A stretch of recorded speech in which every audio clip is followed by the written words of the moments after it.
even me. Yes. Ashamed for Nigeria, ashamed for Tigger. Foreign minister of my country, go out there, you don't get facts, you don't get data. The 200 people that were killed just the other day from Yawata, 200, and the 500 that Dachamo showed us, he said that's 700 already. What about the Christmas Eve killings? Yes. You know, Amnesty reported that over 1,000 people were killed in the Christmas Eve killings. Okay, let's even say conservative number, let's say about 300, as reported by some people in that Christmas killings.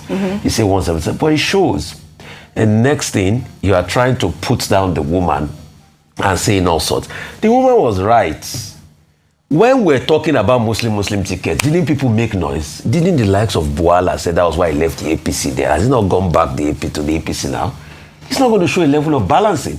Well, Piers has released the much-anticipated segment of Uncensored, featuring Nigeria's Foreign Affairs Minister, Yusuf Tigger. The explosive interview, which also featured former Canadian MP Goldie Gamari and Reverend Ezekiel Dachamo, saw Minister Tigger mount an aggressive defense, challenging international reports on the scale of Christian killings and church burnings in Nigeria. The minister dismissed widely circulated figures as completely and totally inaccurate and false, insisting that media fact checkers have examined the numbers and found them grossly inflated. Let's take a look. Over the last 2 years, there have been 52 churches, depending on which region, again, you are referring to, because there are different regions in Nigeria. Since the last 5 years, the attacks, not destroyed, attacks on churches, 102. How many Christians have been murdered in Nigeria since 2009? Since over the last 5 years, I can categorically tell you that 177 have been killed. And it does not mean that the killing... But you said to me... You said to me earlier you did. Yeah, but hang on. Foreign Minister, with respect, Muslims. They are not necessarily Muslims. Piers, what's happening in Nigeria is jihad. It's the exact same thing that happened on October 7 by Islamists when they broke into Israel and murdered Jews yelling Allahu Akbar. It's the exact same thing that ISIS terrorists did to the Yazidis in Iraq. It's the exact same thing that happened in Lebanon. Piers, the only difference between what's happening today in Nigeria versus what happened 1,400 years ago when the Muslim Arab invaders came to Persia is that back then people did not have cameras, but today they do. It is 100% jihad. We've seen it before. This is how the Islamist playbook always happens. Right now, you have a Muslim president, and then they decided to choose a Muslim vice president. And so there is actually no Christian representation in the Islamist government. I was a politician for 7 years, Piers, and I can tell when someone is lying and avoiding the truth. That's exactly what this foreign minister is doing, and shame on him for lying. Let me tell you, there's a genocide in Nigeria. All right, this is an explosive interview, Rufai. But I was quite shocked when I heard the figure. 177 Christians have been killed in 5 years. That's what, according to the Foreign Affairs Minister.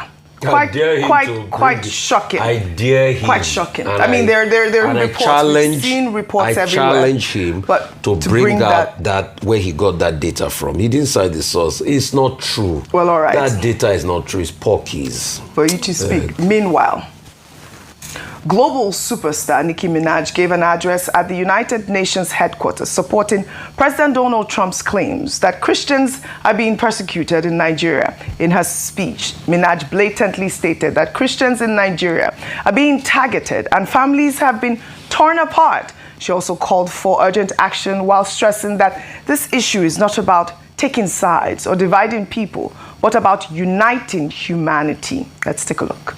In Nigeria, Christians are being targeted, driven from their homes, and killed. Churches have been burned. Families have been torn apart, and entire communities live in fear constantly, simply because of how they pray. And I want to be clear. Protecting Christians in Nigeria is not about taking sides or dividing people. It is about uniting humanity. This is about uniting humanity. And this is the reason why we keep highlighting the story, so that it can be tackled properly. But those statistics that the foreign minister reeled out on that show was quite painful to hear, Rufai. Even me. Yes. I shame for Nigeria, I shame for Tigger.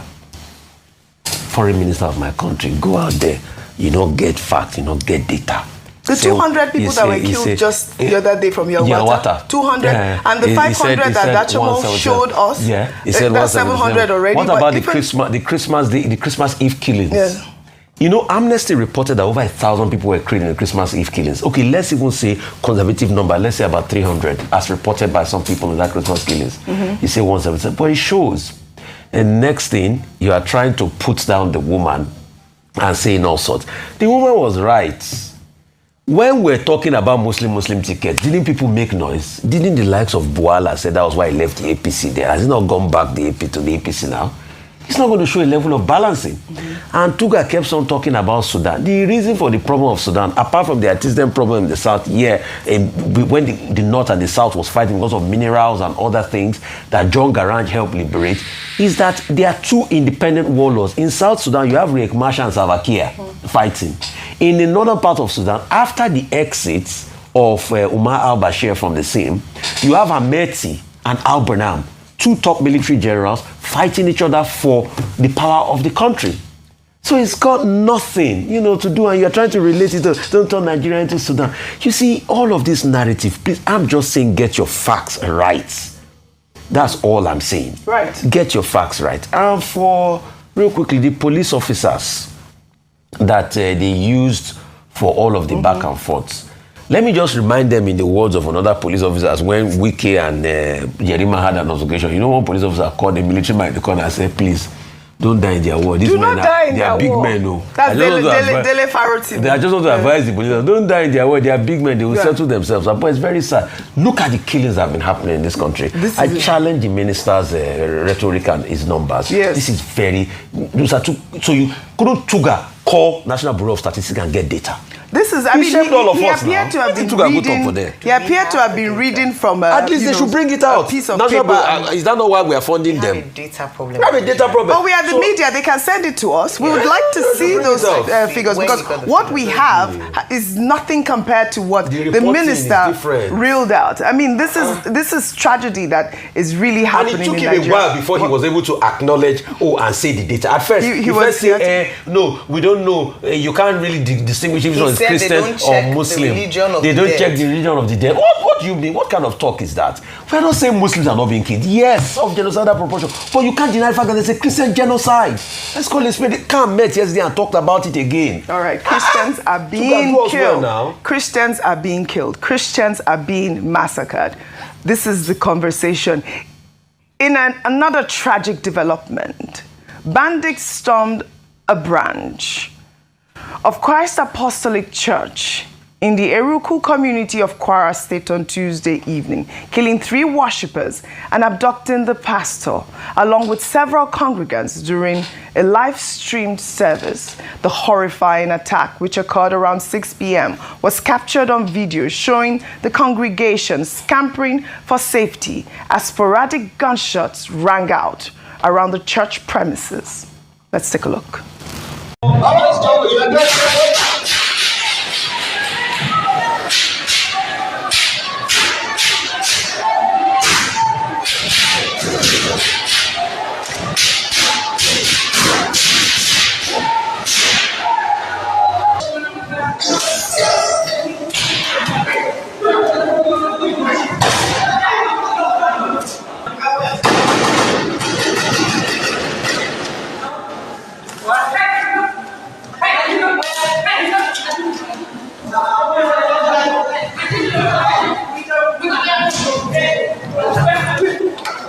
In that video, we saw more than 5 armed bandits ransack the church, carting away belongings before kidnapping the pastor and worshippers. A witness told reporters that 3 people died immediately as the gunmen opened fire on the gathered congregation.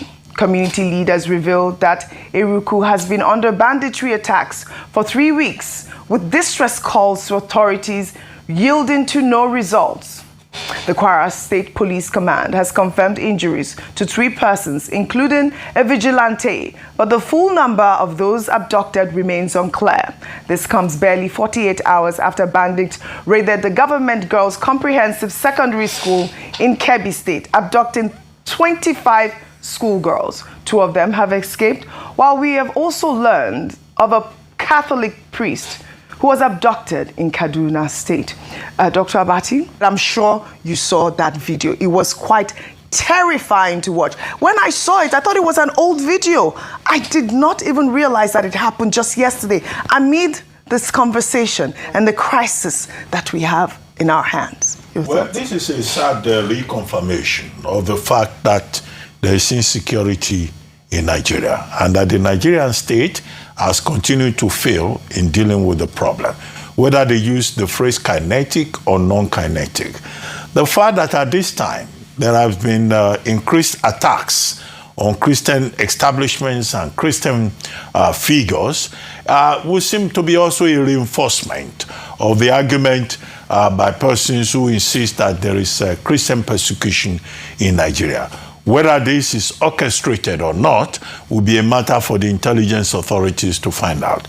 The attack in Kwara on the CAC Apostolic Church is reminiscent of the attack years back in December in Owo. Mm-hmm. And now we have been told that years after, those bandits have now been attacked. Then you hear that a Catholic priest was killed in Kaduna. Moore, even if he's wrong, says that 25 Christian students have been, abducted, and the teacher, the vice principal in the school killed. So it feels into this grand narrative. Mm-hmm. But one thing that we cannot run away from is that the state is not living up to its responsibilities. Look at that. That's a church there. Mm-hmm. There was even an elderly woman who was campaigning for safety. This kind of thing, when it is seen by the international community, it reinforces the narrative. So the question to ask is that the intelligence agencies say they are responding, the security agencies say they are responding, but they are losing the battle, in this regard. Because if this kind of images go out, this kind of narrative will be reinforced, and then the Nigerian government will be holding the wrong end of the stick. And I have said that the Americans are ahead, whatever the long-term objective may be. They've moved from traditional diplomacy to modern diplomacy. Mm-hmm. And that's why you have a Nicki Minaj talking, a former Canadian MP, a Miss Gambari, who is spewing anti-Gambari rhetoric on UK television.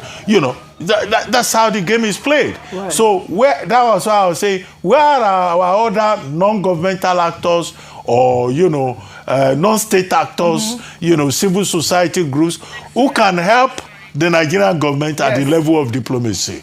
But whatever it is, we all agree that we have problems here with security. Nobody is safe. Mm-hmm. And a state cannot be failing, and then it will fold its arms and say, we are looking for help. Yes. People come and help us. Right. What are you yourself doing? Yes. Domestic policy drives foreign policy. Right. Speaking about security and what has been done so far, there's been a 2019 video showing General Officer commanding the 7th Division, Major General Abdulmalik Bulama Bl0w, advocating for Boko Haram fighters to lay down their arms during an interview in Maiduguri that is now making the rounds on social media. The general, during the interview, urged the militants that they could advance in society and even could one day become president of Nigeria. Let's take a look. For everyone, you need to come on board. Boko Haram should lay their arms unconditionally and be accepted in the community. Opportunities are out there for them. They can be rehabilitated. An ex-Boko Haram stands having laid his arms and comes back, turns his way away from his negativity. He stands to be a president of this country. He stands to aspire to any position in this country. Why is he wasting his time when he cannot even deliver? We will do that. But we have appealed to them, including their detractors, their collaborators, to see reason to, as fast as possible, quickly drop their arms so that we can once again reoccupy our peaceful position. So these are the fundamental issues that we have in our security forces. We have this rehabilitation program, and we're appealing and treating these bandits with kid gloves, saying that he could even become a president. And look at what we are seeing. We even have... Are they not holding government position in other areas? Yes. Are they not taking picture of government official? Are there not some states that they say... some local government chairman, former Boko Haram. We have those videos. We have this. So we even have a horrifying clip circulating on social media showing the moment the now late Brigadier General Musa Uba was executed by the Islamic State West Africa Province ISWAP after they ambushed his convoy in Borno last Friday. This is heartbreaking. Now, statements like what the previous video says is what emboldens terrorists and bandits to carry out their activities, even with an audacity and brazenness. That some of them do it and come into the community and be making laws and giving directions and be giving conditions as to whether or not they were preached. When the Nigerian, it's a failed state. When the Nigerian army, the Nigerian government should be hard on them and neutralize it. They are causing terror, mayhem. They are ensuring that people are not able to live in their communities. We have Nigerians who are IDPs for many years in their own country, displaced persons in their own country, and we are there to appealing to them when we should talk tough and deal with the menace once and for all.